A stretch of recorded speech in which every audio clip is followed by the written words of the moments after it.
The wind howled across the prairie that night, a sound so fierce it seemed to carry the voices of the lost. Out there, beneath a bruised sky, a lone rider pushed through the storm, his hat pulled low, his coat drenched with rain. His name was Cole Matthews, a cowboy who had seen too much loss and learned long ago that silence was safer than company. He rode not for adventure but for distance.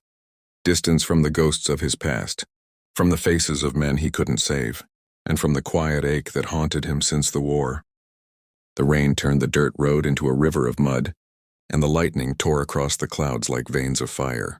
He guided his horse, Dusty, toward the faint glow flickering in the distance, a small cabin, tucked against the edge of a pine forest.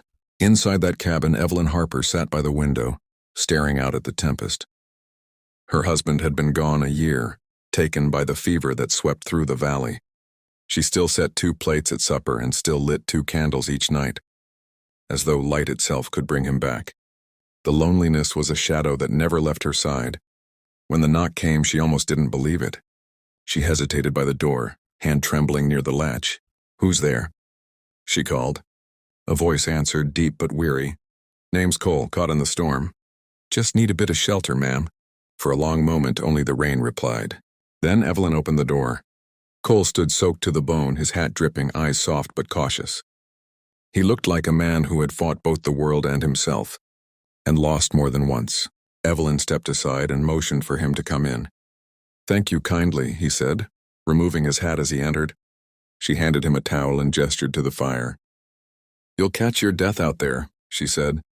"Wouldn't be the first time I've been close," he replied, half smiling. Evelyn found herself smiling too, though she hadn't in a long while. She poured him coffee, thick and black, and set a bowl of stew before him. He ate quietly, his gratitude unspoken but clear in his eyes. When he was done, he leaned back, staring into the fire. "Storm like this," he murmured, "can make a man think about all the things he's run from." Evelyn nodded. "And all the things he's lost." They sat in silence then, not the heavy silence of strangers, but the kind that settles between 2 people who recognize the same sorrow. As the night deepened, the storm grew wilder. The wind beat against the cabin walls, and the trees outside moaned under the weight of it. Evelyn checked the window shutters, her candle flickering as she moved. Cole rose to help, his large hands steadying the frame as thunder cracked overhead. "Thank you," she whispered. "Least I can do," he said softly. When she turned to face him, the candlelight caught her features, the tired grace of her face, the gentleness in her eyes. Cole looked away, not out of disrespect, but because the warmth that stirred in him felt dangerous after so much emptiness.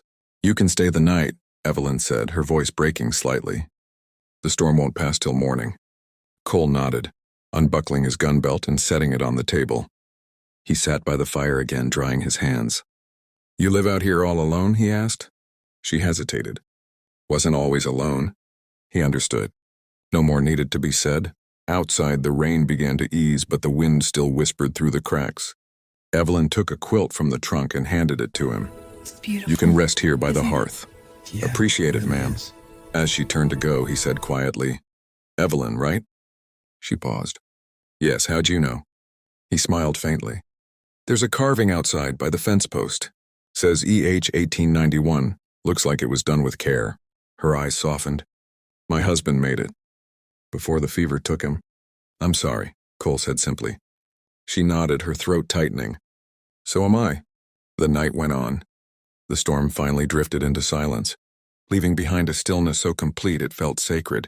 Evelyn sat for a while, watching the firelight dance across the room, casting long shadows on the wooden walls. She could hear Cole's breathing grow slow, steady as he drifted into sleep. But Evelyn couldn't sleep.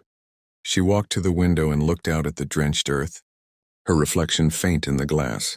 For the first time in a long time, she didn't feel completely alone. Something about this stranger, the quiet strength in him, the unspoken grief, felt like a mirror of her own heart. She turned back toward the fire, and for a moment, the world outside ceased to exist. It was just 2 souls, both wounded by loss, finding warmth in a small cabin on a stormy night. Evelyn whispered a prayer under her breath, not for her late husband this time, but for the stranger sleeping by her fire.